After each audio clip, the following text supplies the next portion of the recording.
చిత్రలోకి స్వాగతం మిత్రులారా. ఈరోజు వాయిదాలోనండి నాకు న్యాయం కావాలి. రైట్, కామన్గా వింటుంటాం కదా మనం. కోర్టుకు వచ్చిన వెంటనే ఫస్ట్ అందరూ చెప్పే పాయింట్ ఇది, నాకు న్యాయం కావాలి. అసలు కోర్టుకు రాకముందే చెప్తారు, మొదలు పెడతారు, నేను న్యాయ పోరాటం చేద్దాం అనుకుంటున్నానండి. Right, okay. విచిత్రమైన విషయం, ఇద్దరు ఇదే చెప్తారు. వాది ప్రతివాది కూడా ఇదే పాయింట్ చెప్తారు, నాకు న్యాయం కావాలి. ఎవరు జరుగుతుందండి న్యాయం? ఇప్పుడు నీకు ఫేవర్గా వచ్చింది అనుకో, అవతల పక్క వాళ్ళకి అన్యాయం జరిగినట్ట. న్యాయం అంటే ఏంటి? చాలామంది ఇక్కడే దెబ్బ అయిపోతారండి. నువ్వు కోర్టుకు వెళ్తే న్యాయం జరుగుతుంది. ఏం జరుగుతుంది? నువ్వేం చేసావు? లేకపోతే నీకు ఏం అన్యాయం జరిగింది? నువ్వు ఎక్స్పెక్ట్ చేస్తున్న న్యాయం ఏంటి? నువ్వేం ఎక్స్పెక్ట్ చేస్తావు? నీ క్లారిటీ ఉందా? రైట్, ఇప్పుడు ఒక కేసు ఫైల్ చేస్తున్నావు. అవుట్ ఆఫ్ దాట్ ఏం ఎక్స్పెక్ట్ చేస్తున్నావు? ఆ కేసు నుండి అవతల పక్క వాళ్ళకి శిక్ష పడాలనా? మరి న్యాయం అంటే ఏంటి? డబ్బులా ఏంటి? నీకు కావాల్సింది నీకు నచ్చినప్పుడు నీకు నచ్చినట్టు జరగడం న్యాయం కాదు. కోర్టుని ఎవరు ఆశ్రయించారు? ఓకే, ఏం కావాలని అడుగుతున్నారు? వాళ్ళు చేసిన అభియోగాలు ఏంటి? ఆ అభియోగాలపై లాలో ఉన్న రూల్ బుక్ ఏం చెబుతోంది? వాళ్ళు చేసిన అభియోగాలకి సాక్ష్యాలు ఏమన్నా ఉన్నాయా? ఆ సాక్ష్యాల గురించి ప్రతివాది ఏం చెప్తున్నారు? ఒకవేళ వేసిన అభియోగాలు అన్ని సాక్ష్యాలతో సహా నిరూపణ అయితే మళ్ళీ దానికి ఏ శిక్ష వేయమని సెక్షన్ చెప్తోంది? పుస్తకంలో ఏముంది? దాన్ని బట్టి ఉంటుందండి. సింపుల్ అండి. జస్టిస్ అంటే it is all about rules book, facts. ఆ రెండింటిని బ్యాలెన్స్ చేసుకుంటూ వెళ్తుంది. అంతే తప్పితే నేను పలానాడికి శిక్ష పడడానికి ట్రై చేస్తున్నాను, వాడికి శిక్ష పడటమే నాకు న్యాయం జరగడం, నా మీద వచ్చిన అంటే నేను అనుభవించిన దానికి నాకు సానుభూతి చూపించాలి సిస్టమ్ చూపించదు. నా ఎమోషన్స్కి వాల్యూ ఇవ్వాలి, ఇవ్వదు. నీ ఫీలింగ్స్కి, ఎమోషన్స్కి, నీ పర్సనల్ సాటిస్ఫాక్షన్కి, దీనికి దేనికి అది వాల్యూ ఇవ్వదు. వాల్యూ ఇవ్వదు ఇన్ ద సెన్స్ దాని పని అది చేసుకుంటూ పోతుంది. మధ్యలో దొరుకుతుంది, అది వేరే విషయం. అంతే తప్పితే ఎవడు గట్టిగా ఏడుస్తున్నాడు, ఎవరు బాగా అమాయకంగా మొహం పెట్టారు, ఇవన్నీ యూజువల్లీ ఫ్యామిలీ కేసెస్లో అండి. జెన్యూన్ కేసెస్లో అనుకుంటే బోత్ ద సైడ్స్, అంటే జెన్యూన్ కేసులు అంటే మనస్పర్ధల వల్ల వచ్చిన వాళ్ళు అనుకోండి, రెండు పక్కల ఎంతో కొంత పెయిన్ ఉంటుంది. సో కాబట్టి మంచి వాళ్ళు గెలుస్తారు, చెడ్డవాళ్ళు ఓడిపోతారు, ఇలా ఏమి ఉండదండి. ఓకే, మంచి చెడు ఏముంది దీంట్లో? గాడిదగుడ్డు. ఒకే వ్యక్తి సమ్టైమ్స్ అలా సమ్టైమ్స్ ఇలా ప్రవర్తించవచ్చు కదా. అంటే నేను చెప్పేది లా అనేది, జస్టిస్ అనేది ఎలా వర్క్ అవుతుందో కొంచెం చాలా కన్ఫ్యూజింగ్గా, క్లారిటీ లేకుండా ఉన్నట్టు అనిపిస్తూ ఉంటుంది. రైట్, దానిపైన చేసుకుంటూ పోతూ ఉంటుంది. But end of the day justice జరిగిన తర్వాత, అంటే జడ్జిమెంట్ వచ్చిన తర్వాత వాదికి కానీ ప్రతివాదికి కానీ ఇద్దరికీ సాటిస్ఫాక్షన్ ఉండదు. 99% కేసెస్లో ఇద్దరికి ఎటువంటి సాటిస్ఫాక్షన్ ఉండదు. ఎందుకంటే నీకు 7 సంవత్సరాలు తిరిగిన తర్వాత డివోర్స్ శాంక్షన్ అయింది అనుకోండి, ఎవడు హ్యాపీగా ఫీల్ అవుతారు చెప్పండి? దాంట్లో భార్య భర్త ఎవరో ఒకరు కావాలన్నారో, ఒకటి వద్దని చెప్పారు. 7 సంవత్సరాలు ఈ బంధం విడగొట్టడానికి 7 ఏళ్ళు టైం పట్టింది. రైట్, ప్రాణం పోవడం 2 నిమిషాలు, 2 నిమిషాలు కాదు కూడా 1 నిమిషం, అంతేనా? 7 ఏళ్ళు మీరు కలిసిన తర్వాత ఎవరొకరి పంతం నెరవేరిందిగా. నేను ఇవ్వను అనుకున్న వాళ్ళ పంతం నెరవేరింది. ఇప్పుడు 7 ఏళ్ళు పోయిన తర్వాత విడిపోయి ఏం పీకుతారు ఇప్పుడు మీరు? ఆల్రెడీ జైలు శిక్ష పడింది కదా. అది చెప్తుంటా, జైలు శిక్ష ఇన్ ద సెన్స్ 7 సంవత్సరాలు దాని చుట్టూ తిరిగారు కదా, ఇద్దరు పడ్డారు కదా, డబ్బులు ఖర్చు పెట్టుకున్నారు, మీ టైం ఖర్చు పెట్టుకున్నారు, మనశ్శాంతిని ఖర్చు పెట్టుకున్నారు. రైట్, జస్టిస్ జరిగింది అంటే కొంచెం కన్ఫ్యూజింగ్గా ఉంటుందండి. కొన్ని ఎగ్జాంపుల్స్ చెప్తా, మీకు అర్థమవుతుంది. ఇప్పుడు అన్నదమ్ములు ఇద్దరు కోర్టుకు వచ్చారండి, వాళ్ళిద్దరూ ఆస్తి కోసం అని చెప్పి అనుకుందాం. అన్నగారు ఏమంటాడంటే, బాబు నేను బాగా ముసలాన్ని కాబట్టి నాకే రావాలా పొలం అన్నాడు. తమ్ముడు ఏమన్నాడు, అరే బాబు నా పేరు మీద గిఫ్ట్ డీడ్ ఉంది, అది లీగల్గా నేను ఓనర్ దానికని చెప్పి లీగల్ టైటిల్ నా పేరు మీద ఉందని చెప్పి ఆయన చెప్పాడు. జస్టిస్ ఎవరికి జరుగుతుంది? జడ్జిమెంట్ ఎవరికి జరుగుతుంది? వాళ్ళిద్దరిలో ఎవరన్నా అన్యాయం చేశారా, అక్రమంగా రాయించుకున్నారా, భయపెట్టి రాయించుకున్నారా, ఇవన్నీ ప్రూవ్ అయితే ఓకే. అదర్వైజ్ ఏం జరుగుతుంది? బాబు ఈడి పేరు మీద లీగల్ డీడ్ ఉంది కాబట్టి తమ్ముడికే వెళ్తుంది. ఎమోషన్కి వాల్యూ ఉండదు అక్కడ. Right, so it is all about legal framework, facts ఏంటి, టైమ్ లైన్స్ ఏంటి, డాక్యుమెంట్స్ ఏంటి, మీ బిహేవియర్ ఎలా ఉంది, ఇది తప్పితే ఎప్పుడన్నా సరే ఒక కేసులో గెలవడానికి అతి ముఖ్యమైనవండి డాక్యుమెంటేషన్. కన్సిస్టెంట్గా ఉన్నారా లేదా, మీరు ప్రశాంతంగా ఉన్నారా లేదా. ప్రశాంతంగా ఉండటం అంటే ఎక్కడ బ్లాక్ మార్కులు ఉండకూడదండి. ఓకే, ఎమోషన్స్కి వాల్యూ ఇవ్వరు కదా అని చెప్పి కోర్టులో ఎవరినో పట్టుకుని కొట్టారనుకోండి ఫర్ ఎగ్జాంపుల్, ఏమవుతుంది అక్కడ? రైట్, దాన్ని మీ జడ్జిమెంట్ మీద ప్రభావం చూపించకపోవచ్చు, కానీ ప్రాసెస్ మీద ప్రభావం చూపిస్తుంది. ఆ మరణాన్ని నుంచి మీరు చెప్పేది వినకపోవచ్చు, మీ మాటలకు వాల్యూ ఉండకపోవచ్చు కోర్టు లోపల. రైట్, బికాస్ దిస్ ఫెలో ఇలా ఇంతమంది ముందు నిజానికి మీకే అన్యాయం జరిగింది అనుకుందాం, ఎవరన్నా అమ్మాయినా అబ్బాయినా మీకే అన్యాయం జరిగింది, కానీ కోర్టులో అవతల పక్క వాళ్ళు కాలర్ పట్టుకుని వాడు పీకారు అనుకోండి, ఏమవుతుంది? బాబోయ్ వీళ్ళు చెప్తున్నట్టు నిజంగానే ఇంత యాంగర్ ఇష్యూస్ ఉన్నాయేమో, ఇతనికి ఏదో ప్రాబ్లం ఉంది, ఈమెకి ఏదో ప్రాబ్లం ఉంది అనుకుంటారు తప్ప మీ మాట ఎవడింటాడు, రైట్? అందుకేనండి జాగ్రత్తగా ఉండాలి. జస్టిస్ ఇచ్చేటప్పుడు, ఎస్పెషల్లీ ఫ్యామిలీ కేసెస్లో జడ్జిమెంట్ ఇచ్చేటప్పుడు, రైట్, ఎప్పుడూ కూడా అండి లాంగ్ టర్మ్లో మీ పరిస్థితి ఏంటి, మీకు జరుగుతున్న డ్యామేజ్ని కంట్రోల్ చేయడానికి ఎవరికి రెండు పక్కల భార్య భర్త కూడా, బికాజ్ అది ఫ్యామిలీ గొడవ కదండి, అది లాంగ్ టర్మ్లో రెడ్యూస్ని కంట్రోల్ చేయడానికే ట్రై చేస్తారు. చాలామంది అదే పని చేస్తారండి. సో ఎప్పుడు కూడా మీరు కోర్టుకి వెళ్ళి మీరు ఎప్పుడు పలానా వాళ్ళ మీద రివెంజ్ తీర్చుకోవాలి, వాడిని జైల్లో వేయించాలి, లేకపోతే దాన్ని కోర్టు చుట్టూ తిప్పించాలి, ఇలాంటి భాషతో ఇలాంటి భావాలతో మీరు వెళ్తే ఏ విధంగానూ పని అవ్వదు. పదే చెప్తాం. అందుకే కోర్టుకి ఈ ఉద్దేశంతో రావద్దురా బాబు అని చెప్పి. It's all about resolving your conflict. మీకు ఒక సమస్య వచ్చింది, ఆ సమస్యను సాల్వ్ చేసుకోనక్కరండి. ఒక వ్యక్తి మీద పగ తీర్చుకోవడానికో మీగో సాటిస్ఫై చేసుకోవడానికో రాకూడదండి, ఓకేనా? ఇప్పుడు చాలా మందికి క్లారిటీ ఉంటుందండి. ఓకే, నేను చాలా మందిని చూశాను, అబ్బాయి కానీ అమ్మాయిలు కానీ. ఎవరన్నా అంటే వాళ్ళు వెయిట్ చేస్తారు. కొంతమంది అది సంవత్సరం చేశారు, కొంతమంది 18 నెలలు 20 నెలలు వెయిట్ చేసిన వాళ్ళు ఉన్నారు. ఏంటి, కాపురం చక్క పెడుతుందేమో అని చెప్పి. వీళ్ళు ఏమనుకుంటారండి అప్పుడు? సో దాదాపు 20 నెలలు, దాదాపు 18, 1.5 year పాటు నేను నా భర్తకి అవకాశం ఇచ్చా, లేకపోతే నా భార్యకి అవకాశం ఇచ్చాను, ఓకే, బ్రతిమాలాను, బొజ్జగించాను, ఫోన్లు చేశాను, మధ్యలో ఇక కుదరకు పెద్ద మనుషులు పంపించాను, వాళ్ళ అమ్మా నాన్నకి చెప్పాను, ఇన్ని రకాలు చేసినా అవతల పక్క వాళ్ళు వినట్లేదు మాట. మీరేం చేయగలుగుతారు? వేరే ఆప్షన్ ఏముంది మీ దగ్గర? సో వీళ్ళు ఏం చేస్తారు, ఇంత టైం వెయిట్ చేసి ఒక స్ట్రక్చర్డ్గా, ఓ పద్ధతిగా అప్పుడు లీగల్ ప్రాసెస్ని ఇన్వోక్ చేస్తారు. There is no other way. అవతల పక్క వాళ్ళు అంత మొండిగా ఉంటే ప్రాసెస్ అయితే నడవాలి కదా. ఇప్పటికే 1.5 year లేట్ అయింది కదా. సో కోల్పోయారు మీ లైఫ్లో టైంని. సో ప్రాసెస్ రేస్ అప్పుడు ఏమవుతుంది, మీకు గిల్ట్ ఫీలింగ్ ఉండదు. మీరు అప్పుడు మిమ్మల్ని జస్టిస్ అంటే ఏం కావాలి మీకు అంటే వాళ్ళని అడిగి చూడండి, చాలా క్లియర్గా చెప్తారు. ఏమండి, ఇది నాకు కావాల్సిన మెయింటెనెన్స్ ఇంత కావాలి, ఆడవాళ్ళైతే మెయింటెనెన్స్ ఇంత కావాలి, నాకు డివోర్స్ కావాలి, అతనితో కలిసి ఉండే ఉద్దేశం నాకు లేదు, రైట్, నేను జాబ్ వెతుక్కుంటున్నాను లేకపోతే జాబ్ చేస్తున్నాను కాబట్టి మాకు పిల్లలు ఉన్నారు కాబట్టి మెయింటెనెన్స్ కావాలి. చాలా క్లియర్. అది తప్ప రైటా ఎక్కువ అడుగుతున్నారు అన్ని తర్వాత, బట్ చాలా క్లారిటీ ఉంటుంది వాళ్ళకి. అబ్బాయిలు అడగండి, వాళ్ళు కూడా చాలా క్లియర్గా చెప్తారు, బాబు నేను పడలేనని బాబు ఆవిడతో, నేను విడిపోదామని అనుకుంటున్నాను, ఇంత క్లారిటీగా చెప్తారు, కన్ఫ్యూజన్ ఉండదు. చిల్లర పనులు అంటే చిల్లర పనులు అనకూడదు ఏమో, చిలిపి పనులు. నేను ఈ మధ్యన ఒక మీడియేటర్ అంటే మీడియేషన్ కోసం కూర్చొని ఒక ఆయన చెప్పిన మాట అది. అక్కడికి వచ్చి భార్యాభర్తలు కంప్లైంట్లు అండి. ఎలాంటి కంప్లైంట్లు అనుకున్నారు మీడియేషన్లో?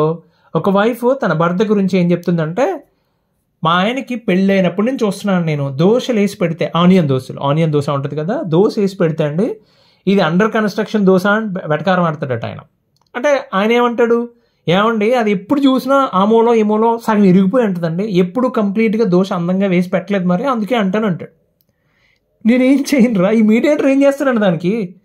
కోర్టుకు వచ్చి ఏంటని చెప్పేది. ఇంకొక ఆయన అంటాడు, ఏమండి మా ఆవిడ, మేము కుక్కను పెంచుకుంటున్నాము, మా ఆవిడ నాతో కంటే కూడా దాంతోనే ఎక్కువ మాట్లాడుతుందండి. అంటే ఆవిడేమంది, ఏమండి నేనేం మాట్లాడినా, ఎంతసేపు మాట్లాడినా ముద్దుగా కూర్చుని అలా వింటుందండి అది. ఈయన ఆ మాట అసలు విన్న నేను చెప్పేది, మరి ఎవరికి చెప్పను, ఆయనకంటే ఇదే బెటర్ అంటుంది. ఇప్పుడు ఏం చేయాలి మరి ఆయన? ఇప్పుడు వీళ్ళతో పాటు కుక్కను కూడా తీసుకొచ్చి కూర్చోబెట్టాలి మీడియేషన్లో లెక్క ప్రకారం. ఇంకొక ఆవిడ ఏం చెప్తుందంటే, వాళ్ళిద్దరికి గొడవ అయినప్పుడు ఏంటంటే వాళ్ళ ఆయన నెట్ఫ్లిక్స్ పాస్వర్డ్ మార్చేస్తున్నాడట ఆ కోపం వచ్చినప్పుడు. నాకు చాలా బాధ అనిపిస్తుంది. ఓకే ఇవన్నీ అరే చిన్నపిల్లల తగాదాలు కోర్టు దాకా వెళ్ళి అసలుగా నిజంగా తగాద పడి పాపం కోర్టుకు వచ్చి వాళ్ళ కేసులు లేట్ అయిపోతున్నాయి వీళ్ళ వల్ల అండి. డిప్ప పేలేయాలి. ఏం చేయాలంటే ఈ శివాజీ సినిమాలో ఆఫీస్ రూమ్కి రమ్మంటారు చూడండి, అట్లా లోపలికి తీసుకెళ్ళి కాట్ ఏం బాబు ఇంకా కావాలని అడగాలి. వెధవేషాలు వీళ్ళు. సరే అండి, ఒక ఎగ్జాంపుల్ చెప్తా. ఇప్పుడు జస్టిస్ అంటే ఏంటో క్లారిటీ వస్తుంది. ఒక ఎగ్జాంపుల్ చెప్తా. ఓ భర్త, ఓ భార్య, పెళ్ళయి 3 ఏళ్ళు అయింది, ఇంకా పిల్లలు లేరు వాళ్ళకి. ఆ భర్త అనే వ్యక్తికి ఆయనకి యాంగర్ ఇష్యూస్ ఉన్నాయి, బాగా కోపం వచ్చినప్పుడు ఆయన మాట్లాడే మాట మీద కంట్రోల్ ఉండదు, తిడుతున్నాడు ఆమెను చాలాసార్లు. ఎలా తిట్టాడంటే, పైగా వేరే వాళ్ళు ఉన్నారని కూడా చూడకుండా, లేకపోతే ఆ పిల్ల వాళ్ళ అంటే అతని తల్లిదండ్రుల ముందు కూడా, ఇంత మంటలు దాన్ని ఎక్కడ దొరికేవో నాకు, యూజ్లెస్ ఫెలో అని చెప్పి, నిన్ను అనవసరంగా తగులుకున్నావు, నిన్ను నేను భరించలేనని ఎలా పడితే అలా తిడుతున్నాడు. పూతులు వాడట్లేదు, బట్ గట్టిగా తిడుతున్నాడు. ఎప్పుడు కోపం వస్తుందో తెలియట్లేదు. ఒకసారి సినిమా హాల్కి వెళ్ళినప్పుడు అక్కడ కూడా ఏదో గొడవ అయింది, అక్కడ కూడా వైఫ్ని తిట్టాడు ఆయన. ఫిజికల్ వైలెన్స్ ఏం లేదు, కానీ చాలా క్లియర్గా వెర్బల్ అండ్ ఎమోషనల్ అబ్యూజ్ ఉంది. ఓకే, వేరే వాళ్ళ ముందు కూడా తిడుతున్నాడు. ఆమె ఏం చేసింది, అతను తిడుతున్నప్పుడు ఒకసారి ఇట్లాగా ఆమెను విపరీతంగా తిడుతున్నప్పుడు అండి, వీళ్ళిద్దరి మధ్య గొడవ అవుతున్నప్పుడు ఆమె రికార్డ్ చేసింది. ఓకే, సో ఎమోషనల్ క్రూయాలిటీ కింద ఎవిడెన్స్ కింద ఉంటుందని చెప్పి రికార్డ్ చేసింది. ఆ తర్వాత వాళ్ళిద్దరు కొంచెం దూరం అయ్యారు. దూరం అయిన తర్వాత కేసు ఫైల్ చేద్దామని చెప్పి పోలీస్ స్టేషన్కి వెళ్తే టిపికల్లీ మిగతా వాళ్ళు ఇన్ఫ్లుయెన్స్ చేయడం వల్ల ఆమె విపరీతంగా రాసింది. దాంట్లో ఏం రాసింది, యాజ్ యూజువల్ నార్మల్గా ఎలా అంటే ఫిజికల్గా మల్టిపుల్ టైమ్స్ నన్ను అబ్యూస్ చేశాడు, రెక్క పట్టుకుని ఈడ్చి వీధిలోకి ఇసిరేశాడు, ఇలా తర్వాత బాల్కనీలో నుంచి నన్ను అస్తమాను ఇలా తంతే నేను అలా పైకి వెళ్ళి మళ్ళీ కిందకి వచ్చేదాన్ని, ఇట్లాగా ఈ టైప్లో ఒక 4 పాయింట్లు రాసింది ఆవిడ. ఆ తర్వాత ఆ కుర్రాడు వాళ్ళ మదరు నన్ను దాని పేరు ఏంటంటారు, వేడి ఆయిల్ తీసి నా చేతి మీద వేసింది, చెయ్యి మొత్తం స్కిన్ కాలిపోయినప్పుడు. అలాగే 10 లక్షల రూపాయలు డౌరీ డిమాండ్ చేశారు. ఇవన్నీ జరగల, అవన్నీ రాసింది. ఈ కేసు నిజంగా జరిగిందండి అది, అవన్నీ రాసింది. ఓకే, తర్వాత విచిత్రంగా ఆమె కొన్ని ఫొటోస్ కూడా సబ్మిట్ చేసింది ఇంజురీస్ కోసం, చేతి మీద కాలిన గాయాలు ఉన్నాయని చెప్పి ఇంజురీస్ కోసం సబ్మిట్ చేసింది. ఓకే, సబ్మిట్ చేస్తే ఏం చెప్పింది, కోర్టులో ఏం జరిగిందండి, వాళ్ళ డిఫెన్స్లో ఏం ప్రూవ్ చేశారు, చాలా సింపుల్గా మెడికల్ రిపోర్ట్స్ ఏం లేవు. ఆవిడ ఫిజికల్ వైలెన్స్ అని చెప్తుంది, బట్ అప్పుడు అవతల పక్క వాళ్ళు కానీ వేరే వాళ్ళకి చెప్పడం కానీ డాక్టర్ దగ్గరికి వెళ్ళి చూపించుకోవడం కానీ నా భర్త కొట్టడం వల్ల తగిలినాయి అని కానీ ఏమీ లేవు అక్కడ, రైట్. అలాగే నైబర్స్ ఉంటారు కదండి, నైబర్స్ని వాళ్ళు సాక్ష్యం కింద తీసుకొస్తే వీళ్ళిద్దరి మధ్యన మాట పెరిగి గొడవ వచ్చింది, కానీ ఎప్పుడూ ఇలా కొట్టినట్టయితే మేము చూడలేదని చెప్పారు. తర్వాత ఆవిడ సబ్మిట్ చేసిన ఫోటో యొక్క మెటాడేటా, డిజిటల్ ఫోటో కదండి అది, దట్ వాస్ మెటాడేటా తీస్తే అది ఎప్పుడో 8-9 years బ్యాక్, అంటే వాళ్ళు పెళ్ళి అవన క్రితంది.